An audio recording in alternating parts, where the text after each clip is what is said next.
Hey, sports fans and friends, thanks for tuning in on the Shotgun Sports Network YouTube channel, Facebook, or wherever you get your podcasts. Please smash the like and subscribe buttons and hit the notification bell to be notified whenever we go live and post. And don't forget to drop your comments and questions into the chat because viewer interaction is one of the best things about doing a fan-sided show live. Welcome to episode number 2 of Stampeders Roundup. If you missed the premiere episode, we had Scout from the Elks Call and Clay from Argos Fancast on to talk about CFL free agency. Go check that out when you can. This week, I have a great guest on the show whom I talked to last week. CFL and Calgary Stampeders legend Nik Lewis and I talked about the Stamps, how the Stamps appear to be shaping up this season, and what our expectations are heading into the season. But first, let's do the Calgary Sports Update, brought to you by Gametime Tickets. Sports fans and friends, are you tired of missing out on tickets or paying ridiculous prices for the other guys' tickets? Gametime has your back. When you buy on Gametime, your tickets will be on time and authentic, guaranteed. If you find a lower price elsewhere, they will make up 110% of the difference. Last minute plans have never been easier. Buy tickets, send them to friends, and get into the venue all from your phone. Head on over to gametime.co and enter promo code SAVE20 at checkout or in the Gametime app. Go to your profile and redeem code SAVE20 and get $20 off your first purchase of $150 or more. Not spending $150 on tickets? Use promo code GameTime1019848 and get $5 off your first purchase. That's GameTime1019848 to get $5 off your first purchase. Check the links in the description down below. Calgary Flames are mathematically still in the hunt for a wildcard playoff spot. Flames pulled out a third-period comeback win last night versus the San Jose Sharks to creep within 4 points of the Minnesota Wild for the second wildcard playoff spot. The Wild have just 4 games remaining, while the Flames have 5 games remaining. Flames' next action is tomorrow night in Anaheim to face the Ducks, then back home in the Dome Friday to host the Minnesota Wild that they're chasing. The Calgary Hitmen made short work of the Saskatoon Blades, sweeping their series 4-0. The Hitmen will now face the Lethbridge Hurricanes in round 2 of the WHL playoffs. Game 1 goes Thursday night at the Saddle Dome at 7 p.m. Mountain Time. You can get your tickets on Ticketmaster for as low as $38.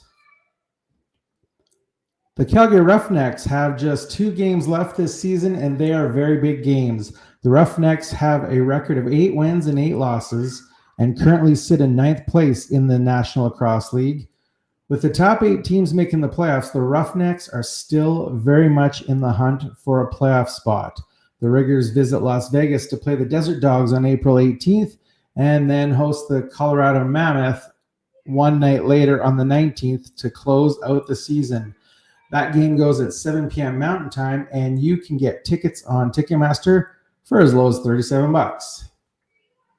The Calgary Cavalry Football Club season is underway, and unfortunately, the Cavalry dropped their first match of the season 1-0 to the Forge Football Club from Hamilton. The Cavalry will open up their home schedule on April 18th, hosting the Vancouver Football Club at Atco Field. That match gets underway at 5 p.m. Mountain Time, and you can get tickets at Ticketmaster for as low as $25.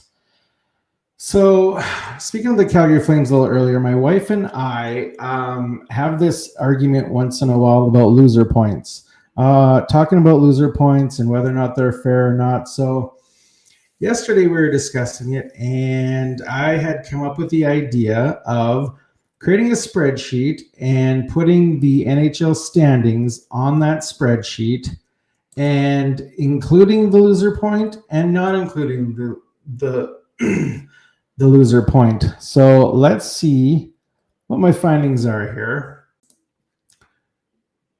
So you see there's the teams and wins, losses, overtime losses, and then in that E column, you'll see the regular points as they were last night before all the games were completed. But there's the regular points, including the overtime losses. Now, column F and M on the Eastern are the point totals without the loser point included. And as you can see, nothing changes in the standings. I thought this was very weird. I double checked it a couple times, thought it was really strange that you take away the overtime losses and the standings were exactly the same, but that's how it shook out. So as you can see, the loser points don't really favor anybody at all, unless this was a strange and wild coincidence. So there you have it. That is conclusive evidence if I've ever seen it. Oiler fans, stop whining about us having loser points. Sports fans and friends on YouTube, don't forget to like, subscribe, and hit the notification bell to be notified when we go live or post. And like and follow at Stamps Roundup on Blue Sky, Facebook, Instagram, TikTok, etc., etc. All right, now let's get to my chat with CFL and Calgary Stampeders legend, Nik Lewis.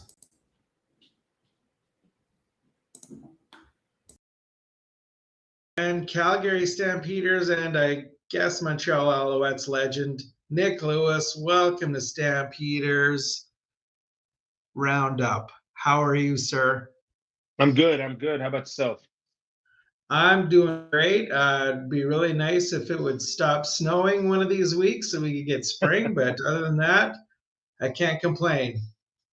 I know it. Every day I wake up and it's just like snow, more snow, more snow. But at least it's not sticking like as much, and the ground's wet. So, but still just miserable. You just need a little bit more sunlight.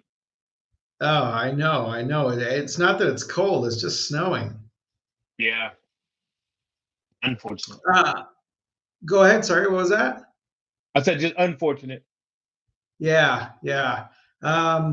Hey, let's dive right into our chat here about the Stampeders and the outlook for the season. Obviously, Vernon Adams Jr. is the big fish they picked up on the offseason. Offensively, I was pleased with the Stampeders last season, with the exception of the quarterback position. I think they've addressed that, adding Vernon Adams Jr. in the offseason and signing PJ Walker. Do you think VA will be an improvement over Jake Mayer? Well, I don't know why Jake got so much flack being a quarterback in this league. We've seen bad quarterbacks. I don't think Jake is a bad quarterback. I think No. Jake had a lot of good skill sets. But, whenever you look at a team, I look at complementary football. I look at what are you being asked to do. And right now with the NFL, uh, there's no more length on how long somebody can stay on the practice roster. They're hoarding offensive linemen a lot longer. So instead of a guy being in the NFL for 2 to 3, 4 years and then coming up here, guys are staying down there 6, 7, 8 years, and then they'll just retire or go play in the UFL because it's something familiar and they don't have to learn a new game. So it's been a lot different on that front. But when I just want to touch on Jake because I think it's very important to understand the situation we were in the last couple of years in Calgary and trying to get wins and do those things. It's all about complementary football. What are you asking your quarterback to do? And certain quarterbacks are more comfortable with doing more. Certain quarterbacks are more comfortable with creating more opportunities. But that's just not Jake's game, And you put Jake on a team that's got a really solid defense that gives you good field position. Jake will go out there and make some throws, and he'll give he'll give his team a good chance to win. But going into Vernon, man, I got to watch him, as a teammate his rookie year when I was in Montreal when Montreal traded BC for him, and to see him his rookie year and his first 2 seasons in the CFL really being teammates and just seeing his progression and his growth, man. One, he's an outstanding leader, and it's something that we've talked about because of the fact of our friendship that's lasted this 8 years, 7 8 years, and it's just been awesome to see his journey. And I just think what he's been able to accomplish and how he's grown not only as a quarterback but as a father and as a man, you just see what he does. And watching videos on social media now, and you see a group of the receivers with him, right? So he's definitely somebody that's going to be able to step in the locker room and set a different tone. Yeah, Jake, you were talking about Jake there, and I mean he was close to the top of the league for touchdowns and passing yards, I believe. So you're right. It's not like Jake had a terrible season. It's definitely spread. You can spread the blame out around the entire team. So yeah. 100%. And when you can only ask certain people to do certain things, right? And then when we got in tough situations, there were times where Jake was asked to do a little bit more than Jake was capable of doing, right? But it's not to his detriment. I think he gave us a chance to win most of the games that we played in. Yeah, now we extended running back Dedrick Mills and wide receiver Jalen Philpott and Bagleton, of course, which is huge. Also picked up wide receiver Dominique Grimes, who, of course, was a huge target for Vernon Adams Jr. in BC. So it looks like the offense is pretty well rounded out now. What are your thoughts on the offense as a whole? Man, I love the signings this offseason. I mean, I think it was really crucial to get Jalen back. Coming off the injury that he had 2 years ago, at his age, at 23 years old, that's a tough injury when you come back from what he came back from. And last year, I know he had a little frustrations, but I just asked him to continue to believe in me and in my vision for him in his career, understanding that he was splitting time early because he was still coming back from that hamstring-ish injury, and it Yeah. takes time, right? And he really wasn't the full-time guy until 10, 11 weeks into the season, because I didn't want him to get into a position where he was going to fatigue it and then go out there and just continue to hurt himself again. So he's a great playmaker. You can give him the ball on handoffs. You can throw the ball to him, screens. He's a guy that's just great with the ball in his hands. He's a willing participant in blocking, and he just goes out there. He loves to play the game. He has a lot of fun doing it. And Reggie, the ultimate playmaker, he sets the example by the way he works on a day in and day out basis that other people gravitate to. So those are two guys that's great to get back. Dedrick Mills, is another guy that's is a load, right? When you give him the ball, he's going to be able to go out there, execute, and do the things that he needs to do. Just needs to stay healthy more and allow him to be a presence and one of the top backs in the league by playing 15 to 18 games. I think that he'll be great for that offense. And then you talk about Dominique Grimes. I mean, I've been a fan of that man since he came in the league with Ottawa, going to BC, back to Ottawa, now in Calgary.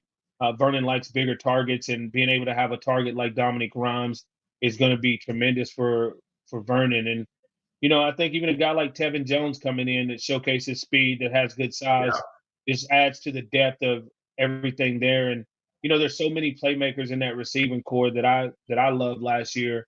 You got Cam Eccles coming back. You got Clark Barnes as well. So there's a lot of guys there that that's going to be fighting for those couple positions. And then, needless to say, who I think is the best receiver in the league is Malik Henry. Very unfortunate the injuries he's went through the last 2 years, but I think there's him going through this process, going through this storm, coming out the other side. I think he can provide a game-changing experience, and it's going to be fun for a lot of fans when he gets back on the field. Yeah, excellent points you made there. And I don't know if you mentioned it or not, but we also signed another running back, I seem to think, and I can't think of the name, but we're definitely going to have a double threat in the backfield this season. And I don't know why the name is escaping me, but oh well. Yeah, I have to look it up, man. But it's going to be good to always have a 1-2 punch. We got Jeshron Antwi, Canadian running back, who helps because now your backup running back, you have a guy that you can give the ball to. He's back in Calgary, back home, and being able to tote the rock and do what he does. He's a great special teams player. That's what I was And thinking he of. doesn't change the ratio, right? So having that guy is a huge opportunity to get an extra American receiver on the field. to be a little bit more explosive or offensive Yeah, line. now on the defensive side of the ball, Stampeders were second last in the CFL for points allowed and opposition net offense. They were last in the CFL for opposition running yards allowed and third last in sacks. Now, linebacker Derek Moncrief picked up from the Elks, not as big in numbers as Brandon Doe was putting up for tackles, but I think he makes that up slightly in sacks and interceptions. Do you see an improvement there by picking up Moncrief? Well, everything is scheme, right? So what is Bob going to do? And that's where everything comes down to the scheme of what Calgary's defense is going to run, and we'll have to wait to see what that scheme is and how people are utilized. Everybody has a skill set, and you can take a guy, and that's the thing about free agency that's always interesting. When you take guys that are really good, but you ask them to do something that doesn't really fit their skill set, and when you do that, you're like, oh man, he's not as good as he was. It's like, no, he's still that good. It's just the scheme doesn't really fit his skill set, or he doesn't feel comfortable doing the things that you're asking them to do. Derek Moncrief's been around the league. I got to watch him for the first time when I guest coached in Sask and with Chris Jones, and as soon as I retired, and I just remember watching him out there and playing the same position, covering guys down the field. Now, he's not the same player that he was 8 years ago before he went to the NFL and coming back, but he's still a dynamic player that plays with heart. He's a leader. He's somebody that can step up in that locker room and truly be a guiding light and a force because of the way that he plays the game. I love the way he plays the game. He's physical, he plays hard, and he can play multiple positions, right? So everything Yeah. that Derek Moncrief does, man, I'm a huge fan of his. I think he's a tremendous talent, but I think more so that locker room needs leadership. And with Vernon Adams and Derek Moncrief and more guys, Flo coming back, is going to be a voice that they're going to be able to resonate with, that not only is going to talk about it, but they're going to be able to watch them do it on the field. Yeah, now I guess talking about coaching, huge coaching staff changes. What do you see shaping up there on the coaching staff? And do you think that this coaching staff is going to get things done this season? Yeah, I think there's a lot of experience, right? Bob's got over 35 years of pro coaching experience. He's been a defense coordinator in the CFL before in Montreal. His sons are doing great in the NFL as scouts and coaching. So he's somebody with a wealth of knowledge that's going to be able to put out a great product. And then you look at a guy like John Bowman and what he done with a couple of guys. I mean, Matthew Betts. Nobody talked about Matthew Betts before he went to BC. He was just Yeah. another guy in Edmonton. And now, 2 years under John Bowman, look what he's been able to go and accomplish. So having guys like that, Baron Miles on the defensive side of the ball has been a defensive coordinator for a few years and has a lot of experience, was a great playmaker when he played the game. So is going to be able to relate to the guys. So I just think they have a great coaching staff over there. I'm very excited for Pat. Pat's going to be awesome, man. And that was one of my greatest joys of coaching is coaching with Pat Delmonico, man. He's an amazing person. He's very passionate about what he's doing, very passionate about the players and wanting them to succeed. And for me, that was one of the hardest parts of walking away is not being able to see this through with Pat, being able to call plays and do his job as an OC. So looking forward to see what he does with the offense, and it's going to be fun to watch. He's going to have a lot of tools to work with. I tell you that. Yeah. Now, the Stampeders have done well in the past CFL drafts, picking up guys like Rocco Romano, Dave Sapungis, Jay McNeil, John Cornish, Rob Maver, Alex Singleton. Are you following who's in the draft this year and what the Stampeders could potentially pick up this year in the draft?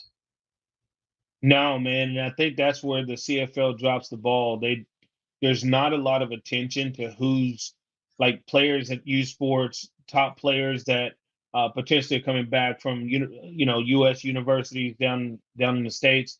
So there's not a lot of understanding of who's in the draft unless you're on those teams and you're doing the work to putting together, the past 2 years at this time, I'm building out profiles for every receiver that's going to be in the draft, right? So I get a list of those guys, and I got to put together the tape on them, the good, the bad, write up the summaries and everything. So that's when I get to learn who the next guys are, the crop of guys that's going to be coming out. And when you go through that whole process as a team or organization, I know some organizations that just left to the GMs and assistants and the scouts. But in Calgary, the whole team takes part in, or the whole coaching staff and scouts and everyone takes part in that process. And it's good to see, just the talent level and what's coming out. But you also get to learn about other people in other positions, right? Who's the top player in the draft for our team? And, everybody's different. So it's going to be interesting to see which way Calgary goes. I don't think you can ever go wrong with an offensive lineman, especially if you get a guy that can show up on day one and add depth to your lineup or become a starter. So that, defensive line as well, having flow back is going to be tremendous because, I didn't feel like we really had that one guy last year that could really change a game up front. Mike Rose did an amazing job in the middle. Vaughters and Hauser were great as well. But when you looked at, hey, we need a play, we need somebody to go get a sack, that wasn't really readily available without us blitzing and trying to stunt and do things. But having a guy like Flo that can just win a one-on-one matchup or create enough two-on-two matchups to allow other people to go win, that's when you really start to have defensive success. Yeah. So speaking of the CFL and its shortfalls and whatnot, they're in the market for a new CFL commissioner, Nik Lewis, No, CFL commissioner. not yet. When I turn 50, I'll start looking at that. But I still got about 7 years to go before we start worrying about that. But right now, actually, I guess they said the average commissioner is now around 5 years. So maybe that next commissioner after that, I'll probably throw my name in the hat. We'll see where I'm at in life, see what I'm doing. But right now, I just see the game has a chance to really grow. I think there's a lot of opportunities.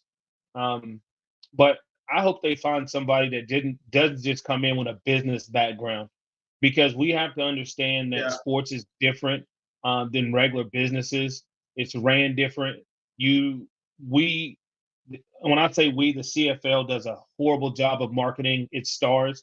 When you see a guy like Ed Hervey say, you know what, the CFL doesn't have stars, I push back against that. But I also think this. I don't think there are stars like there was when I first came into the league or when I was playing, because we were really more entertainers. And when we took the field, we were entertainers. In the community, we'd be like rock stars. But I think the reason that he probably feels that way, and I don't want to speak for Ed, but with guys changing teams every year, with constant fluctuations between everything that's going on in the CFL, there's no stability, right? What's going to make somebody stay in the same organization or the same market for an extended period of time that allows them to build that star status in that community? That's what's going to really make the difference, right? That's going to really make the difference. But I hope they bring in a guy that really has the value asset of building and growing this game, because there are a lot of great players, a lot of great playmakers on all the teams in the CFL. Games are competitive. Most times you watch games in pro sports, most games aren't competitive, right? The worst two games of the week, or the worst game of the week, or worst teams playing each other, and the best two teams playing each other become competitive. Other than that, it's a crapshoot. CFL games, about 80 to 85% of the games are competitive. That makes it fun in the fourth quarter when you're watching a game. So hope they bring somebody in that can really promote this. And you got to get that younger demographic, right? You got to start getting the younger demographic under 35, under 30 to really start to gravitate towards this game. But that's going to be through the promotion of the stars of the league, and not just the game itself. Yeah, you're definitely hit the nail on the head there with I think the 1 year contracts are killing the CFL. Flash photography, or the spectacularness of the CFL. You're right. You got guys changing teams every year. It's tough to, It's settle in. fantasy. And It's yeah, fantasy sports now in the CFL because of the one-year contracts.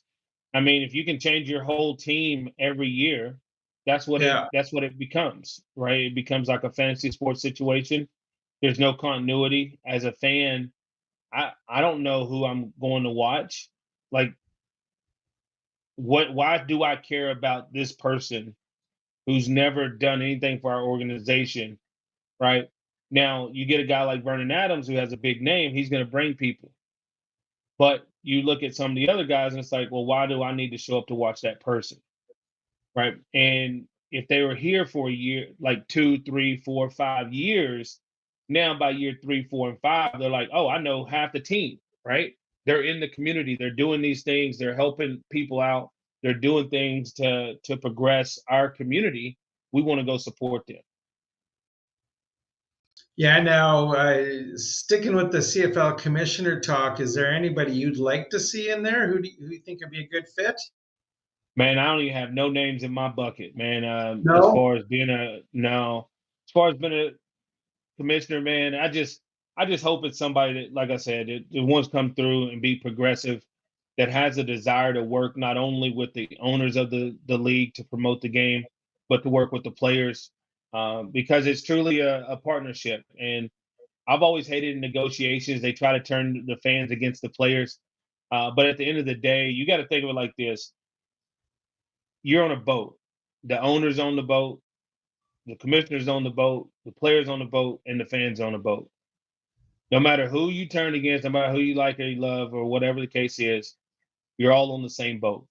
All 9 teams, all the fan bases, all the owners, everybody, all the coaches are all on the same boat. And the best place to be is being able to look over the boat and see that you're arriving at a destination. And then you can now set the sails for the next destination.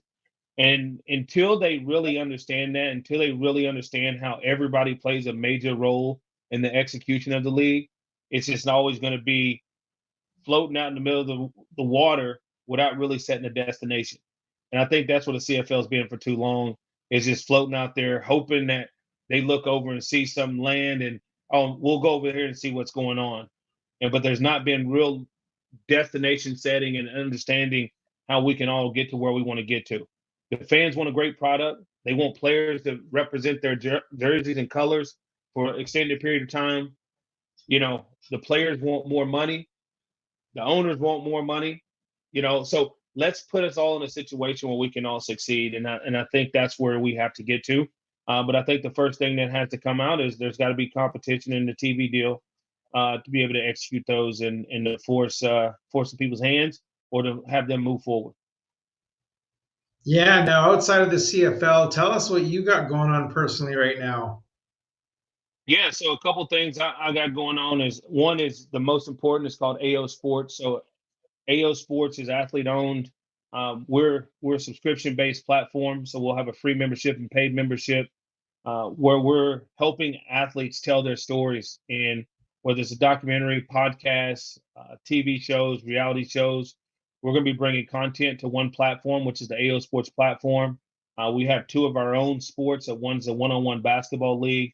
One's a new sport that's already in 8 countries. By the end of this year, be in 12, called Fireball Extreme Challenge. And we'll be hosting their major tournaments around the world and doing fun things there. I got a big, exciting event coming to Calgary for opening weekend this year for the CFL. So I'm bringing in some of our creators and athletes from the NFL, NHL, MLB, bringing some CFL legends back to Calgary, or coming to Calgary for the first time on a non-competitive basis. Right, they're just coming to compete. We have a golf tournament at Mickelson on June the 5th. And we'll have a networking event and a multi-sport camp on June the 6th. And then on June the 7th, we'll be tailgating and have a VIP Stampeder experience. So right now, we're still looking for people to register for the golf tournament. And if any interested sponsors that want to sponsor, we don't want you to sponsor just the golf tournament. You're sponsoring the whole weekend. And that's where we want to be at, where we're all creating that impact for the community. And then 60% after cost of what we raise through sponsorship and what we raise that weekend for money is going back to the city of Calgary into the youth sports Calgary youth sports charity, right?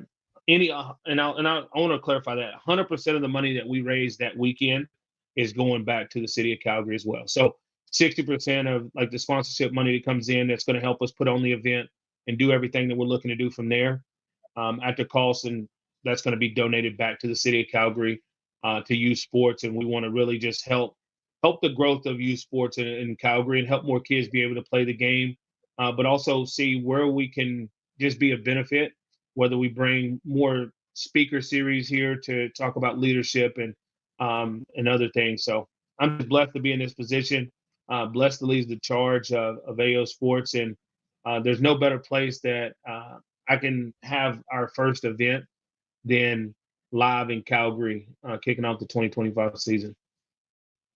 Excellent. That sounds excellent. Great stuff you're doing there for the community. And I'll link to all your outlets in the description below, but tell our listeners where they can find you online and more information on this event as well. Yeah, you can go to aosports.tv, aosports.tv, and then you can click on the golf registration there. We're also doing a pre-launch sign-up, so you can go pre-launch sign-up for free membership. We're launching our beta soon, so you can stay up to date with everything that we're doing. You can follow me on social media, NIKEL 18, number 18. So it's NIKEL 18 on X, on Instagram, Nik Lewis on LinkedIn and Facebook. But yeah, just stay up to date with everything we're doing. You can go follow AO Sports TV on all of our channels, and even our YouTube channel that I just started, where I'm really going down detailing what AO Sports is, building a global ecosystem, building a community where you can be a part of, that you're going to be excited to be a part of. And we got some really cool things going, and we're going to do some things that's never been done before. And I'm really excited that here in the near future to be able to share that with you. But I don't know if you've ever been to a platform where you were like, man, I'm part of a community, an awesome sports community that's global. I'm going to be able a chance to win my dream trip. And Jason, what's your dream trip? If you had a sports dream trip, what would it be? A sports dream trip? Yeah. Oh, I hate to say it because I'm Canadian, but it'd probably be a trip to Super Bowl. See, so this is what we're doing as part for our members. We're going to be knocking down sports dream trips. So you're going to have a chance to put it in your bio, and then we're going to be able to execute those things. We're going to be giving away trips and doing things.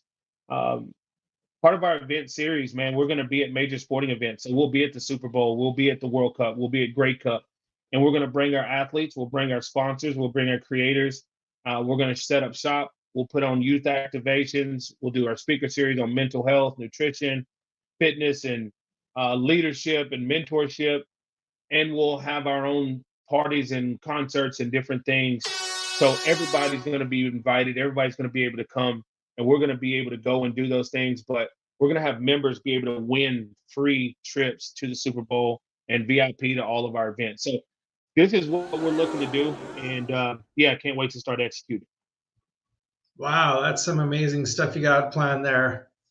Man. All for being a member, right? All for being a member, right? And that's an amazing feeling to know that you can earn some of these things from being a member of AO while supporting your favorite athletes and watching their content and seeing what they're doing. Excellent. Well, as always, Nik, it's great talking to you. You're one of my favorite players growing up. And so, yeah, well, I'll probably hit you up further on in the season here and get some more thoughts. And yeah, we'll go from there. Thank you. Thank you for having me. Excellent. Thanks, Nik Lewis, CFL and Calgary Stampeder and Montreal Alouette legend. All right. Once again, Nik Lewis. Sports fans and friends on YouTube, don't forget to like, subscribe, and hit the notification bell to be notified when we go live or post. And like and follow Stamps Roundup on Blue Sky, Facebook, Instagram, and TikTok. That does it for me here at Stampeders Roundup. Big thanks to Nik Lewis for taking time out of his busy schedule to chat about Stampeders football. Go check out all the great CFL shows on the Shotgun Sports Network, including Rouge, White, and Blue, and the Elks Call with my friends Catherine and Scout, aka the Elks Herd. They go live Wednesdays. They're going to kick off the season here pretty soon, I believe next month, at 8:30 Pacific time on the Shotgun Sports Network YouTube channel. From myself and my friends on the Shotgun Sports Network. Have a great night, everyone.